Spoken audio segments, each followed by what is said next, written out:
Bonsoir et bienvenue dans ce journal. Les titres, c'est dans un instant. Ildignette, le syndicat national des mareyeurs, ne fera pas partie de cette grève prévue demain matin par les transporteurs urbains. Le président de ce syndicat demande d'ailleurs à l'État de renforcer la sécurité pour assurer la protection de leurs véhicules et marchandises contre toute attaque. Et puis la situation liée au coronavirus évolue. Diourbel enregistre son deuxième cas lié au coronavirus. Il s'agit d'une femme âgée d'une trentaine d'années. Une situation regrettable selon le maire de la région. Réouverture des écoles prévue ce mardi 2 juin. 872 établissements dans la capitale ont déjà reçu les matériels et équipements de protection. Selon l'IA Khadijatou Diallo, tous les professeurs et élèves ne sont pas encore arrivés dans leur établissement. 140 auto-écoles établies à Dakar dans l'attente d'une délivrance pour continuer leurs activités. Depuis les mesures restrictives, ces entreprises se retrouvent en difficulté. Elles invitent d'ailleurs le ministre des Infrastructures routières à se prononcer sur leur situation.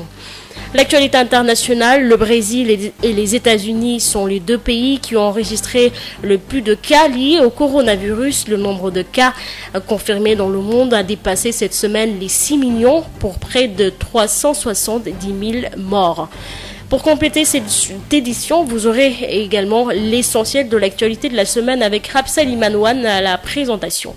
Alassane Ouad vous assure la partie technique de ce journal. Sud-Soir.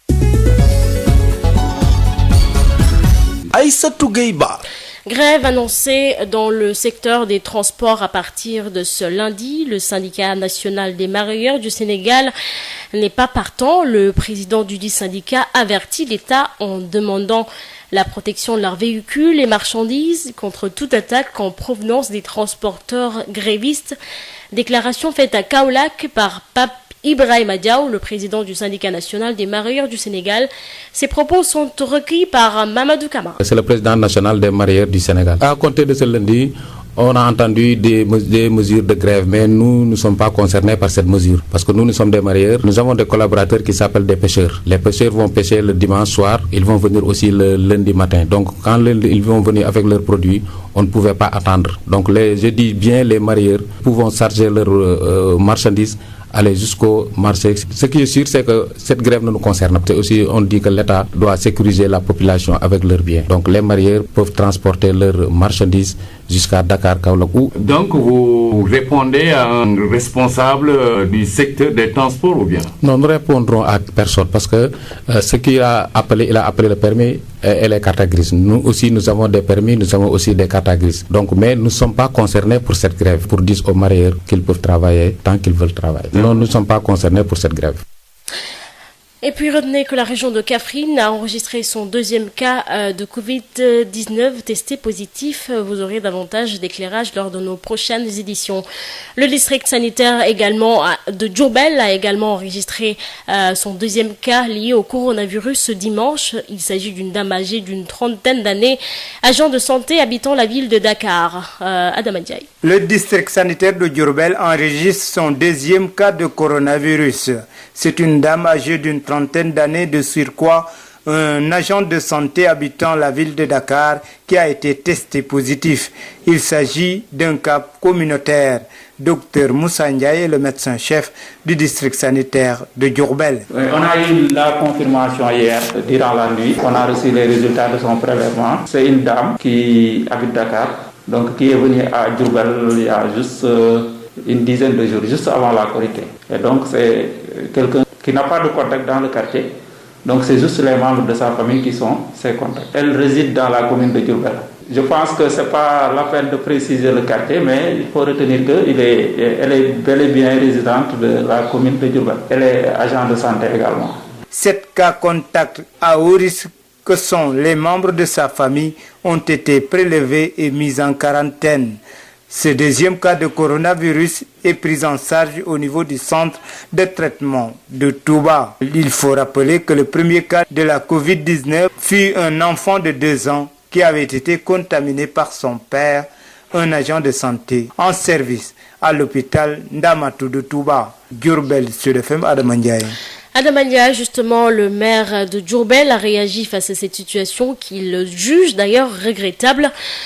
Beaucoup d'efforts ont été faits dans la lutte. Ces propos sont recueillis par toujours au micro de Adamania. C'est notre deuxième cas. C'est un peu déplorable vu les efforts que nous sommes tous en train quand même de déployer. Mais encore une fois de plus, quand même, j'invite les populations à rester quand même dans le périmètre au niveau du département, en respectant quand même les directives quand même. Cela va nous aider aussi, va nous protéger. Donc je réitère encore une fois de plus quand même que nous, non seulement nous devons respecter quand même les mesures, mais aussi veiller à ce que quand même cette pandémie-là, au moins, quand même, ne rentre pas dans notre commune. C'est l'occasion aujourd'hui quand même de lancer cet appel et cet cri d'alerte à l'endroit des populations pour qu'on soit plus vigilants. J'invite encore une fois au respect strict des mesures barrières et à rester vigilants pour permettre d'éradiquer définitivement cette pandémie. Plus que jamais, il y va de notre survie et de celle de nos proches. Cette pandémie est une réalité inédite qui mérite que les populations prennent conscience de la gravité de la situation. Nous devons tous prendre conscience du fait que plus vite nous respectons les règles, plus vite nous serons en mesure d'arrêter cette pandémie. Parlons de tout à fait autre chose. Reprise des cours pour les classes d'examen ce 2 juin. L'inspection d'académie de Dakar est en train de procéder au dernier réglage pour les dotations en matériel de protection pour près de 872 établissements de la capitale. Toutefois, selon l'IA Khadijatou Diallo, l'arrivée des élèves et enseignants se poursuit. La voici au micro de Amadou Moustapha Dia. Là, à l'IA, toujours en train d'apporter des réglages sur la dotation des éléments qui constituent les masques, les thermoflash, les gels et autres, donc matériel. Donc nous sommes là pour faire le dispatching. Ça concerne les écoles et établissements privés, parce que là nous ne les avions pas pris. On attendait la dotation complémentaire, on ne les avait pas pris en compte. Donc là demain ils vont venir lever leur matériel. Donc n'oublions pas que n'oubliez pas qu'on a dans l'Académie de Dakar 560 écoles et établissements privés. Vous voyez, il est presque 20 heures, donc nous sommes en train de faire le point, donc pour voir un peu. Et demain, les établissements vont lever leur matériel et toute la journée, donc nous allons faire les réglages qu'il faut pour que le protocole soit respecté dans les écoles et établissements. Est-ce que les enseignants sont sur place? Il y a des élèves, des enseignants qui n'ont pas encore rejoint, mais le processus se poursuit.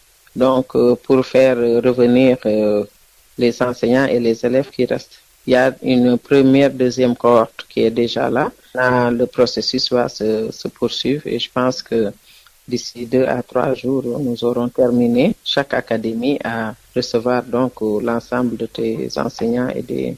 À la désinfection, ça va se poursuivre demain parce qu'il y a beaucoup, vous savez, comme je vous l'ai dit, nous avons 196 écoles et établissements publics et 560 établissements et écoles privées. Plus maintenant la formation professionnelle, 14 centres et 2 lycées techniques. Donc, on est en train de faire le point. Il y en a qui n'ont pas encore été désinfectés, mais les autorités ont été informées et tout ce qui en tout cas, ils sont en train de faire le tout pour que ces écoles qui restent et ces établissements soient désinfectés. Toujours dans le cadre de la reprise des cours ce 2 juin prochain, la mairie de Taïba Ndiaye revient sur les dispositions édictées par l'État du Sénégal pour une bonne reprise.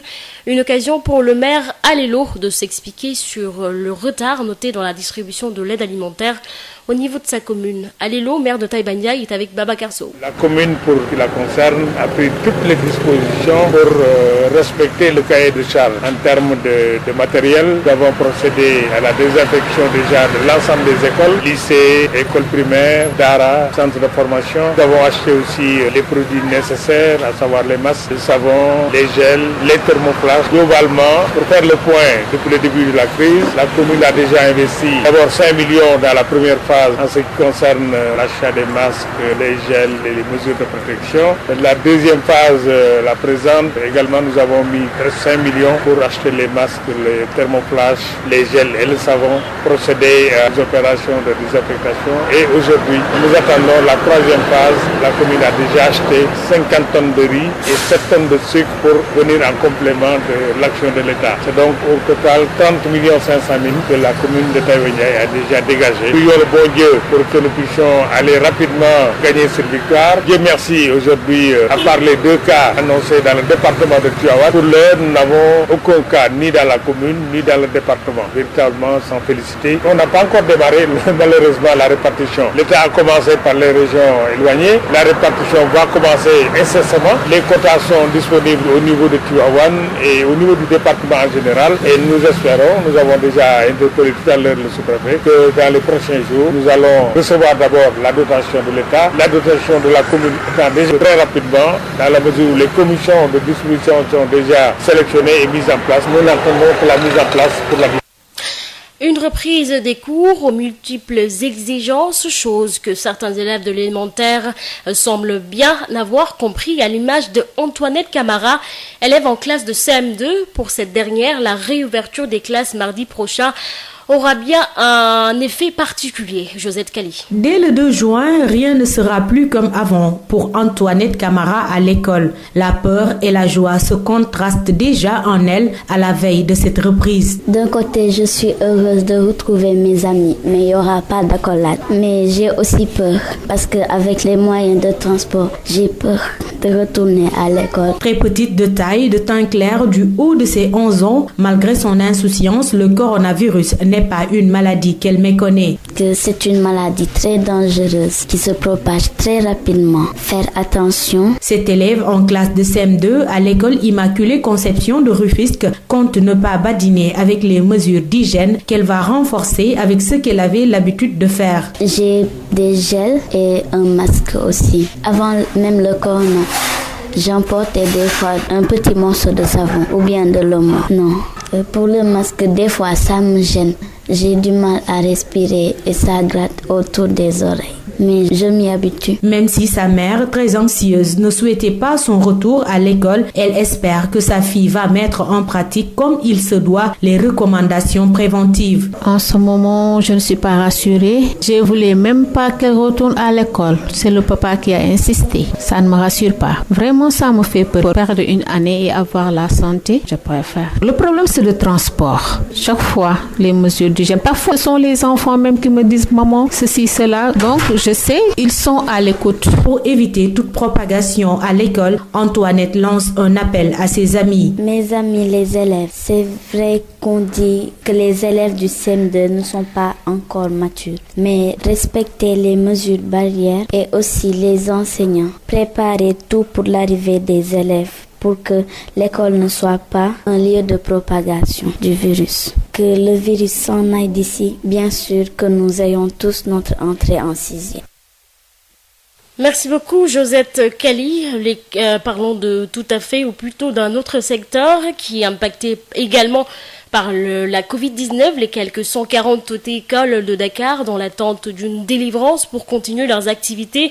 Depuis la mise en place des mesures de restriction, ces auto-écoles traversent des difficultés énormes et elles invitent le ministre des Infrastructures routières à se prononcer sur leur sort et sur les mesures d'accompagnement promises par le chef de l'État. Voici Oumar Soumaré, directeur de l'auto-école d'Iké, au micro de Moustapha Dia. En même temps, on est en train de s'organiser, mais très sincèrement, par rapport aux autorités, on n'a encore rien reçu par rapport à des propositions. Déjà, ils n'ont pas encore fixé les dates d'examen. On dépend intégralement des autorités, de l'État. C'est l'État qui organise les examens du permis de conduire au sein. Nous engageons des élèves pour la conduite automobile, le code de la route et la conduite automobile, la sécurité routière. Donc, si on n'a pas de date d'examen, on ne pourra pas engager souvent les élèves. Donc, c'est un gros problème. Et pourtant, on a annoncé la reprise pour le 2. Oui, on a annoncé, mais pour le scolaire et certaines activités. Mais les autres écoles, pour le moment, ils n'ont encore rien dit. Seulement au niveau du service des ministres, le ministre a donné des autorisations par rapport à la catégorie. comment dirais-je, aux enrôlements, les autres écoles, ils n'ont rien par rapport à ça. Même avant l'arrêt des activités, il y avait beaucoup de candidats qui devaient passer le permis, aussi bien en conduite. Là, depuis lors, on a eu quelques élèves aussi, ils attendent. Donc, mais on ne peut rien leur dire actuellement. On ne peut rien leur dire. Ce matin, on a eu à suivre le ministre de Transport, mais malheureusement, il n'a pas parlé des autres écoles. Donc, on est là. On a été très impactés, parce que nous, on a quand même engagé, on a des véhicules. Ces véhicules-là, normalement, il y a le finance, il y a les loyers, il y a les salaires des moniteurs, des employés d'autres écoles. On a des charges fixes. Donc, pendant ces 2 à 3 mois-là, on a très impacté, vraiment. Des dettes et des... Y a-t-il des mesures d'accompagnement qui vous ont été proposées, comme c'est le cas pour les chauffeurs et autres secteurs? Au départ, effectivement, le directeur nous avait demandé de faire des bilans, des fiches pour dire nos charges. Toutes les écoles, ils sont au nombre de 140 à peu près, donc ils ont tous fourni leur état. Donc, mais jusqu'à présent, rien. On n'a encore rien entendu.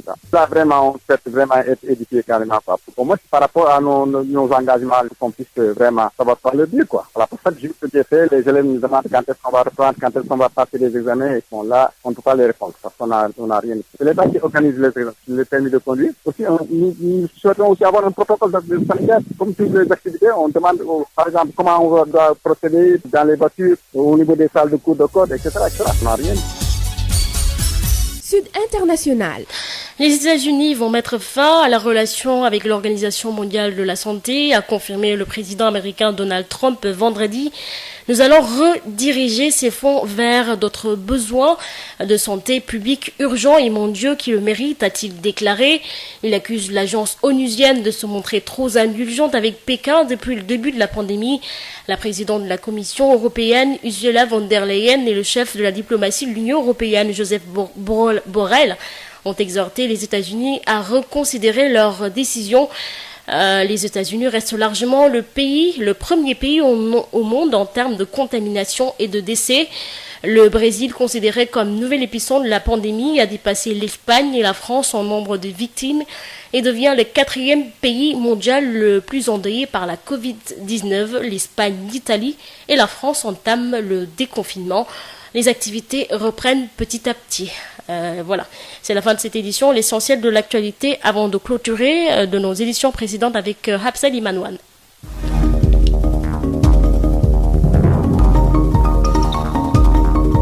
Bonjour et bienvenue à la rétrospective des faits saillants de l'actualité de la semaine du lundi 25 au dimanche 31 mai. Parlons tout d'abord de la propagation du Covid-19 au Sénégal. 106 nouvelles contaminations ont été signalées ce samedi, dont 14 cas contacts suivis et 12 issus de la transmission communautaire. Un cas a été signalé à Koungheul, dans la région de Kaffrine, et un autre à Touba. À ce jour, le Sénégal recense 3535 cas, dont 1331 sous traitement. Notre pays a également enregistré 42 décès liés au Covid-19. La région de Dakar est l'épicentre de la pandémie. Elle polarise 3/4 des cas confirmés. Le ministre de la Santé et de l'Action sociale, Abdoulaye Diouf Sarr, annonce une réunion d'urgence pour élaborer une stratégie spécifique pour lutter efficacement contre la Covid-19. Il rappelle qu'une nouvelle démarche sera adoptée dès mardi prochain. De Dakar, nous nous rendons à Ziguinchor, qui a replongé dans la maladie avec 14 nouvelles contaminations enregistrées jeudi dernier. Une situation inquiétante qui installe la psychose. Ignace Ndeye. La situation du Covid-19 redevient préoccupante à Ziguinchor. Ziguinchor qui vient d'enregistrer ce jeudi 14 nouvelles contaminations au Covid-19.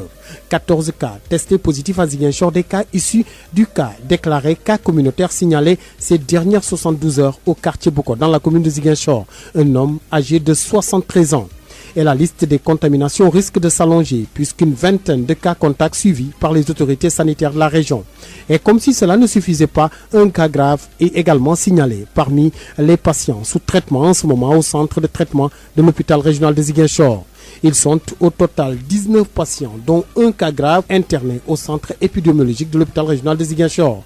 Alors qu'il ne restait plus que 4 cas importés, tous en provenance de la Guinée-Bissau, voilà que Ziguinchor replonge dans la pandémie avec cette courbe ascendante de cas positifs au coronavirus. Ce qui a fini d'installer la psychose chez les populations de Ziguinchor, mais aussi du côté du corps médical qui ne cache plus ses craintes avec la croissance de cas positifs détectés ces dernières heures à Ziguinchor. Ziguinchor, Ignace Ndeye, Sud FM. Intéressons-nous à présent aux manifestations qui ont eu lieu à Malika et à Diamaguène Sicap Mbao. Manifestations lors de l'inhumation de personnes mortes du Covid-19. Mercredi dernier, à Diamaguène Sicap Mbao, des agents de la Croix-Rouge ont été blessés et des ambulances caillassées. El Hadj Moussa Thiam. Un homme mort du Covid-19 a failli ne pas être enterré dans le cimetière de Diamaguène Sicap Mbao. C'est au moment de son inhumation que des jeunes ont fait irruption dans le cimetière, caillassant les véhicules des hygiénistes de la Croix-Rouge, des sapeurs-pompiers et de l'hygiéniste de l'hôpital de Pikine, occasionnant 6 blessés du côté des hygiénistes de la Croix-Rouge. Il y aurait même des portables volés à l'intérieur des véhicules caillassés dont les vitres ont été même défoncées. Après le cas de Malika, où le défunt du Covid n'avait pas de certificat d'inhumation, tel n'est pas le cas ici à Diamaguène Sicap Mbao. Les jeunes n'ont pas voulu qu'un mort lié au Covid soit enterré dans leur cimetière, craignant du coup la contagion. Et pourtant, d'après les hygiénistes, le défunt a bel et bien un certificat d'inhumation en bonne et due forme et le protocole sanitaire bien respecté. Une situation déplorée par les responsables de la Croix-Rouge et ceux du service d'hygiène qui craignent pour leur sécurité. Ces derniers exigent désormais la présence de forces de l'ordre comme stipulé dans le protocole sanitaire, à défaut enterrer les défunts liés au Covid-19 la nuit. Les morts du Covid-19 mériteraient-ils ce sort? Stigmatisés durant leur maladie et damnés à la mort, ils méritent dignement d'être enterrés selon les rites de leur religion et dans la dignité. Après le cimetière de Malika, c'est aujourd'hui Diamaguène Sicap Mbao et ce sera où demain. Il urge selon les populations que l'État prenne à bras le corps cette situation avant qu'elle ne dégénère. Banlieue dakaroise, El Hadj Moussa Thiam, Radio Sud FM. Mardi dernier, le ministre de l'Éducation nationale et son collègue des Transports ont présidé la cérémonie de démarrage des rotations des bus Dakar Dem Dikk devant transporter les enseignants dans leur lieu de service. Démarrage plus que mouvementé et les rassemblements notés ça et là ont ému plus d'un. Amadou Moustapha Dian. Des conditions de voyage difficiles et mouvementées pour les milliers d'enseignants qui ont rallié tôt le matin le terminus Liberté 5 de Dakar Dem Dikk. Sacs, sacoches, valises à la main, ces enseignants ont répondu tous présents à l'appel du devoir. Ils sont en partance pour les régions de Thiès et de Diourbel. L'une d'elles, trouvée au milieu d'une queue interminable, déplore les conditions difficiles dans lesquelles elles sont amenées à voyager. Très difficile même. Donc tu voyages ainsi? Non, c'est la première fois que je subis ces genres de choses-là pour rejoindre mon poste. Avec vos bagages, avec partez pour quelle destination? Diourbel. À quelle localité? Tokiga, à 12 km de Diourbel. Le devoir nous appelle, on n'y peut rien. Un autre instituteur, lui, visiblement très fatigué, est à l'ombre d'un arbre. Pour lui, ces conditions de voyage peuvent même favoriser la transmission du virus alors qu'on interdit tout rassemblement. C'est difficile, non? Mais nous avons l'habitude de travailler dans les difficultés. Moi, je ne comprends pas pourquoi ils n'ont pas convoqué certains à Liberté 5, à Pikine, à Rufisque. Voilà. Ils ont interdit les rassemblements, mais vous voyez bien ce qui se passe. C'est un rassemblement. C'est un peu contradictoire. À l'entrée du bus, un dispositif sanitaire est mis en place. Je suis le docteur Aliou Dia, chef de la division du contrôle médical scolaire, qui organise ce dispositif d'embarquement des enseignants. C'est quoi le dispositif? La prise de température des gens avant qu'ils montrent dans les bus. Il y a également de nettoyage des mains avec le gel hydroalcoolique. Vous avez vu dans tous les bus, il y a un personnel de santé qui est là-bas, qui est en train de faire. En tous les cas, l'opération Retour vers les classes pour le 2 juin est ainsi lancée par le ministre de l'Éducation nationale Mamadou Talla, qui a lui-même fait le déplacement pour donner le départ au premier bus. Ces enseignants ainsi que leurs élèves devront rallier d'ici le 2 juin leur lieu d'affectation pour une reprise effective des cours ce 2 juin prochain. Amadou Moustapha, le ministre de l'Éducation, Mamadou Talla, s'est quant à lui félicité de la bonne organisation de ce convoyage. Aujourd'hui, c'était le premier jour. Comme vous le voyez, ce n'est pas du tout facile. Il a fallu mettre en place un algorithme extrêmement complexe parce que c'est le départ de Dakar vers Matam, Dakar vers Bignona, Bignona vers Ourossogui, Ourossogui vers Kaffrine. Donc c'est un algorithme très complexe. Mais à partir d'aujourd'hui, jusqu'au samedi, le planning est fait de région à région. Et la nouveauté est que le président de la République a décidé qu'au lieu de s'arrêter au niveau des régions, nous allons transporter les enseignants dans leur département. Et une fois que vous êtes dans votre département, le déplacement dans le département est très facile. Donc vous voyez, il y a même un car qui prend départ. Donc c'est dire que dans une heure, en principe, tous les enseignants, ceux qui étaient convoqués, ceux qui sont de la région de Thiès et de Diourbel, vont prendre place pour qu'ils puissent regagner leur région ou leur département. Mais il n'est pas facile de déplacer tout le monde.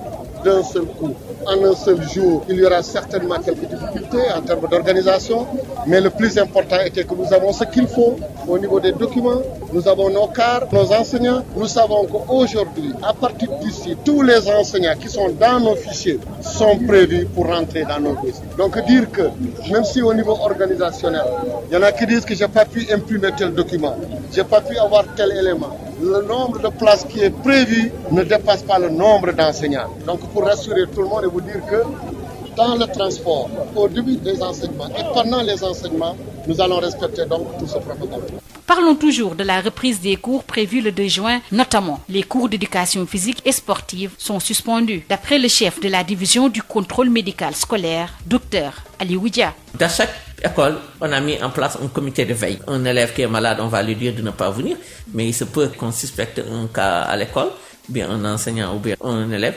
Donc, on va très vite l'isoler dans cette salle en attendant d'appeler les autorités administratives, académiques et les autorités surtout sanitaires pour venir prendre en charge. C'est à l'issue de cette prise en charge que l'autorité sanitaire va procéder à une évaluation. Si c'est un cas suspect qui n'est pas confirmé, évidemment, je pense bien que ça, c'est pas compliqué. Les gens vont reprendre. Et il se peut qu'il soit un cas confirmé. Les autorités sanitaires, dans ce cas, vont prendre toutes les dispositions pour prendre en charge les autres élèves et également les enseignants avec l'autorité, voir comment procéder à la fermeture temporaire de cet établissement et pour désinfecter et rassurer les parents d'élèves. On commence à comprendre que c'est une maladie contagieuse, mais le taux de mortalité n'est pas très élevé. Ça concerne les personnes âgées, également les personnes porteuses de comorbidité. Autant pour les enseignants que pour les élèves, nous pensons les mettre en sécurité pour différer leur rentrée à une date ultérieure. L'école est un lieu très convivial où les gens avaient l'habitude de manger, de faire du sport, mais cette pandémie également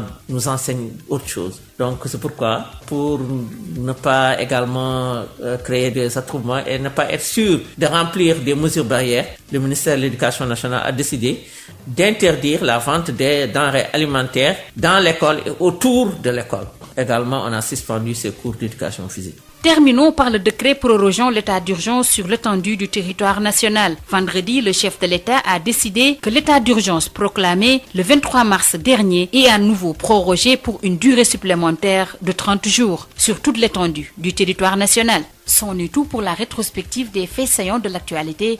Merci de votre fidélité et très bonne suite des programmes de Sen Radio.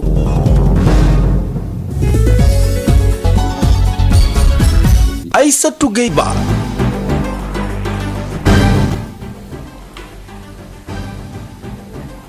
C'est la fin de cette édition. Tout de suite, le rappel des titres.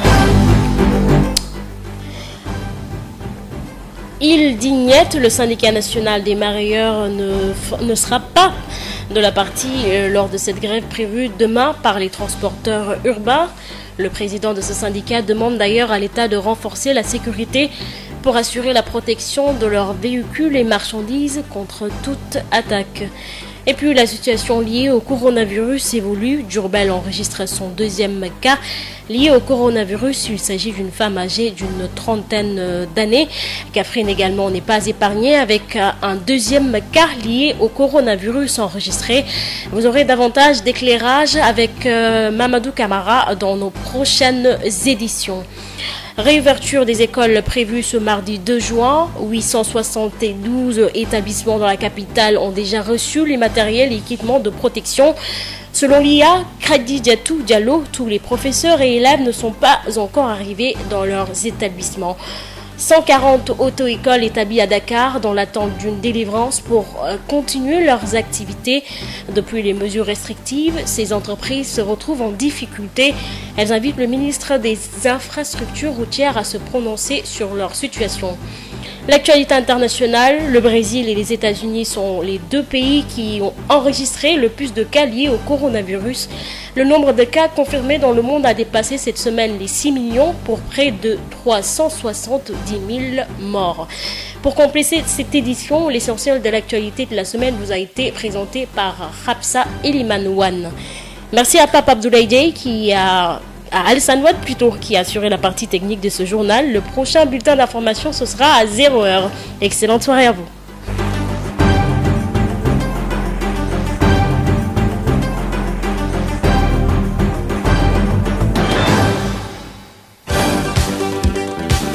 que vous soyez à travers le monde, téléchargez l'application Sud FM Radio